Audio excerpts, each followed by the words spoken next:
Hey guys, Level Cap here. Today I'm going to be reviewing the Battlefield 1 single player experience. And in order to properly do this review, I think we need to understand the history of the Battlefield franchise and understand that the original games, Battlefield 1942, Battlefield 2, and many others, had no single player whatsoever. Battlefield was first and foremost a multiplayer only experience. And later with the Bad Company games, they started to work in a single player experience with unique characters and storylines. This is pretty much the exact opposite of what the Call of Duty franchise did, starting off with single player only and then later working in multiplayer. Now I only bring this up because Battlefield first and foremost is marketed as a multiplayer game, and the single player is really more of an add-on experience. You wouldn't buy Battlefield 1 for the single player alone, and I hope you're not, because it's only 4 hours, which might confuse some of you guys because EA gave me permission to early on show off the entire Mud and Blood single player campaign, which is the first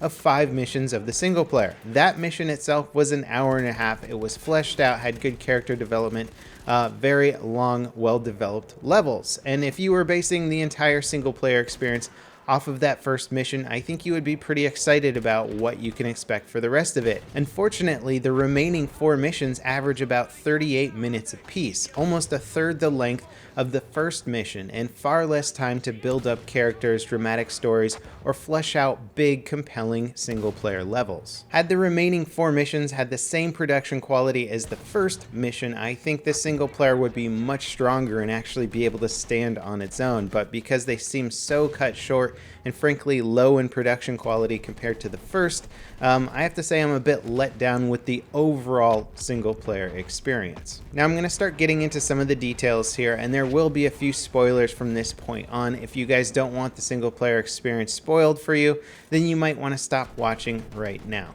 Now, before I get into some of the bad things, let's definitely acknowledge some of the great things about the single player. First and foremost, it revolves around a real war experience. So a lot of the stories, although fictional, do revolve around battles that actually happened and missions that may have actually occurred, but just sort of told in a more glorious manner. The writing and the ideas behind each campaign is actually very good. I like the direction of every campaign and each story. I thought they were all very unique, showed an interesting aspect of the war, and even had good characters. Through Mud and Blood does a great job of showing you some of the horrors of trench warfare, but also as even a training mission for learning how to drive a tank, which will come in handy later for multiplayer missions, even though the controls of the tank are not exactly identical to what you're going to experience in multiplayer. Most of them do match up. And through the hour-and-a-half long mission, I think DICE did a great job through cutscenes and just general gameplay of building up some of the characters and making me really feel for them throughout the mission, so that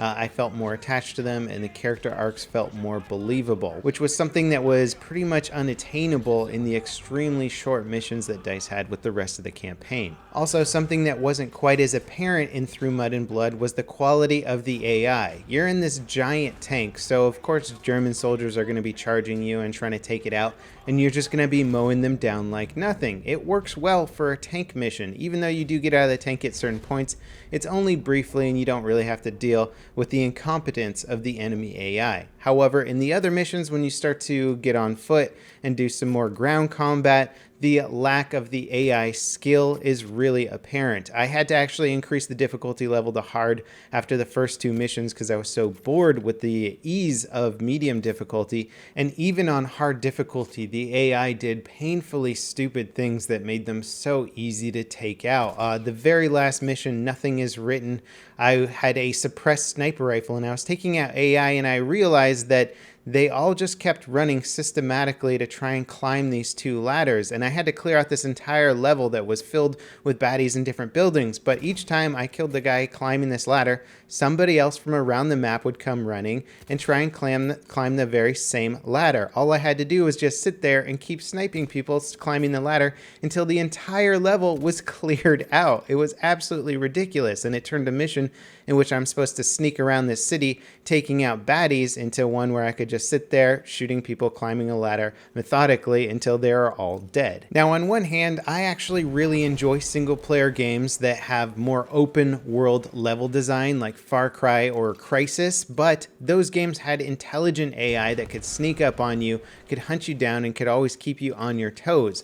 Battlefield 1 does not have AI of that level, so creating open world maps was just painfully easy to maneuver around, navigate, and take out your enemies, even on the harder difficulty. In addition to which, 2 of the 5 campaigns, Avanti Savoia and Nothing Is Written, are basically just 2 multiplayer maps turned into single player levels. They use the Sinai Desert for Nothing Is Written, and they have you play that on 2 different levels, one during the day, one at night, and just different stuff happens while you run around this large map. I think recycling elements from multiplayer for single player is fine, or vice versa. The only problem is that when you just straight up copy and paste a map and then just put some baddies in it and say, look, it's a single player level, it really didn't feel that interesting, and the map wasn't fun to explore because I already knew every detail of it from having played the alpha and beta. And I think I'm even more let down by that mission because it was probably my most anticipated mission to play. This is the one where you're supposed to be in the desert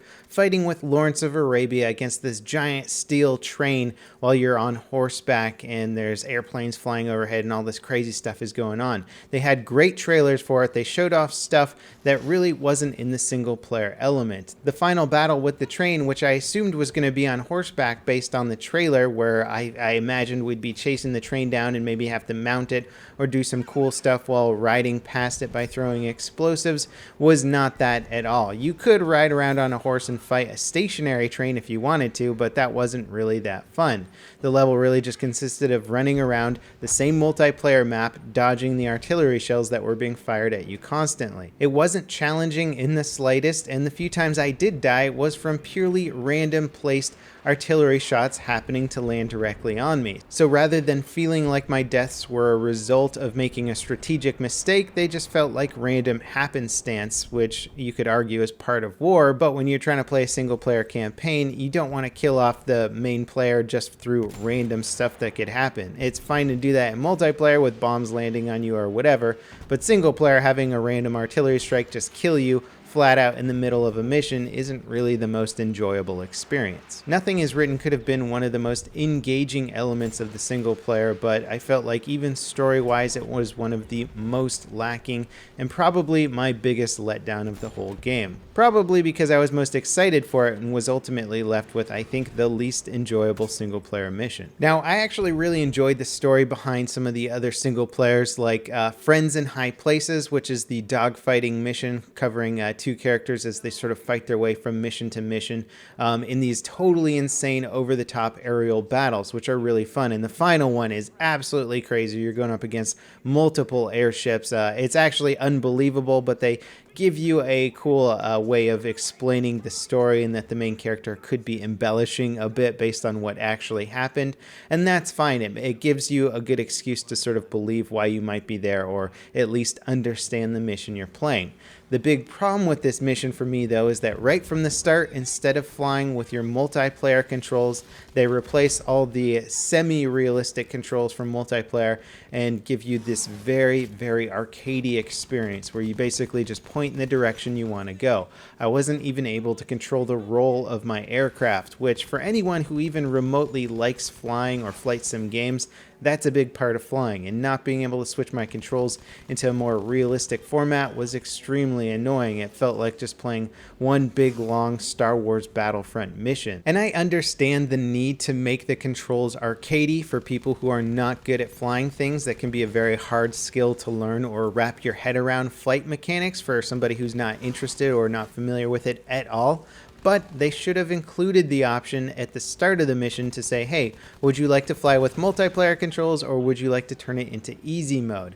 I would have certainly picked multiplayer controls, and it could have actually served as a good training mission to teach people who weren't interested in flying maybe how to fly. Ultimately, though, I am happy that DICE actually made a flying element to the campaign that wasn't completely on rails like previous Battlefield single player, so that's at least a step in the right direction. Now, much like multiplayer multiplayer, DICE has taken the Battlefield 1 single player in a very different direction from what we expected of the traditional trench warfare of World War I. That being said, I think they really missed out on the opportunity to flesh out a good trench warfare single player campaign. I mean, they could have done one based on Verdun or something like that. And they did, granted, have a prologue that had a little bit of trench style warfare in it, and I guess the Through Mud and Blood campaign is kind of trench warfare, but you're in a tank. So rather than having a mission where you're waiting in a trench, the whistle blows, you go over the top, you're watching your soldiers go down left and right all around, your artillery strikes are hitting the ground,